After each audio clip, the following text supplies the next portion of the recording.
Step देना चाहता हूं। उससे आपको नए भारत की स्पीड और नए भारत का स्केल दोनों का पता चलेगा। साथियों, आप सबको याद होगा 23 अगस्त का वो दिन जब हार्ट बीट गले तक आ रही थी। भूल गए? हर कोई प्रार्थना कर रहा था कि भाई साहब ठीक रहे, कुछ गड़बड़ ना हो जाए। कर रहे थे ना?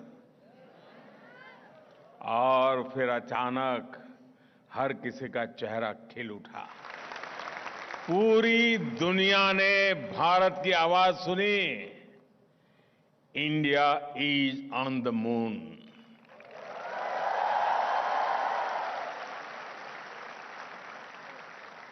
तेईस अगस्त की वो तारीख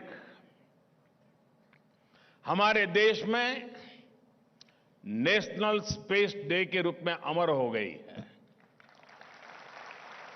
लेकिन उसके बाद क्या हुआ? इधर मून मिशन सफल हुआ, उधर भारत ने अपना सोलर मिशन लॉन्च कर दिया। अपना चंद्रयान अगर 3 लाख किलोमीटर गया तो ये 15 लाख किलोमीटर तक जाएगा। पिछले 30 दिनों में भारत की डिप्लोमेसी एक नई ऊंचाई पर पहुंची है। G20 से पहले दक्षिण अफ्रीका में ब्रिक्स समिट हुई। भारत के प्रयास से ब्रिक्स कम्युनिटी में 6 नए देश शामिल हुए हैं। साउथ अफ्रीका के बाद मैं ग्रीस गया था।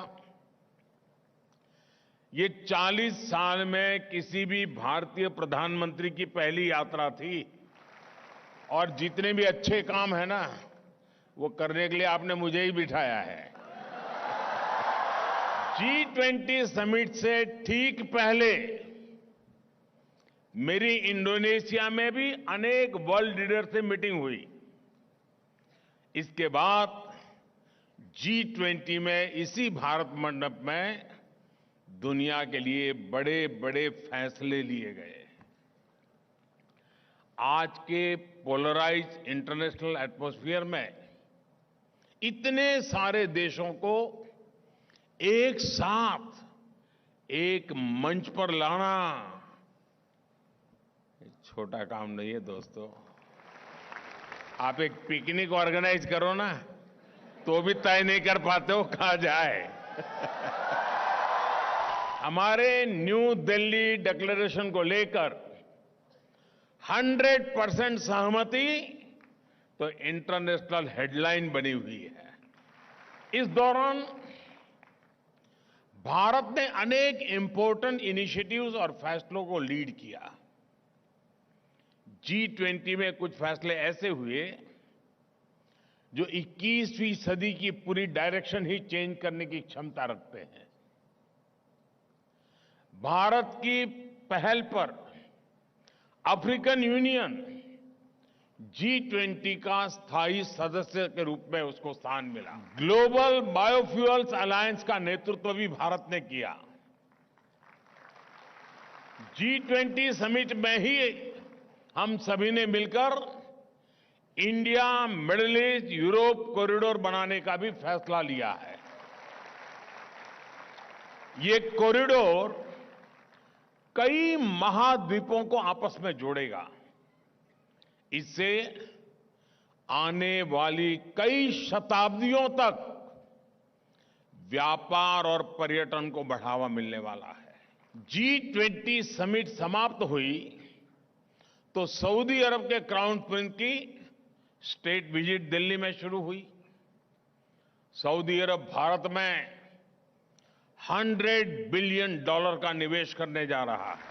और मैं जो कथा सुना रहा हूं ना, ये 30 दिन की बता रहा हूं। फिर ऐसा नहीं यार, ये तो इतना सारा। बीते 30 दिनों में ही भारत के प्राइम मिनिस्टर के रूप में मेरी कुल 85 वर्ल्ड लीडर से मीटिंग हुई है और ये करीब करीब आधी दुनिया है। आप सोच रहे होंगे कि इससे आपको क्या फायदा होगा, होता है ना।